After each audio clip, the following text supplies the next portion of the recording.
સરકારી અનાજનો ગેરકાયદે વેપલો ઝડપાયો છે। ગીર સોમનાથથી આ સમાચાર મળી રહ્યા છે, તેની પર નજર કરી લઈશું। સરકારી અનાજનો ગેરકાયદે વેપલો ઝડપાયો છે। ગેરકાયદે અનાજનો વેપલો કરનાર સામે કલેક્ટરે લાલ આંખ કરી છે।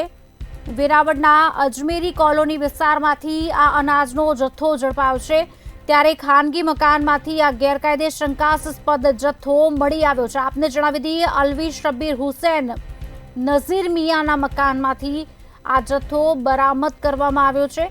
ત્યારે ₹26,271ની કિંમતના 973 કિલોગ્રામ ઘઉંનો જથ્થો સીઝ કરવામાં આવ્યો છે। ₹49,452ની કિંમતના 1,268 કિલોગ્રામ ચોખાનો જથ્થો પણ સીઝ કરાયો છે। અનાજનો મુદ્દામાલ સીઝ કરી સરકારી ગોડાઉન ખાતે મોકલી આપવામાં આવ્યો છે। સરકારી અનાજનો ગેરકાયદે વેપલો ઝડપાયો છે। ગીર સોમનાથથી આ સમાચાર। ગેરકાયદે અનાજનો વેપાર કરનાર સામે કલેક્ટરે લાલ આંખ કરી છે અને વેરાવળના અજમેરી કોલોનીમાંથી આ અનાજનો જથ્થો ઝડપી પાડવામાં આવ્યો છે।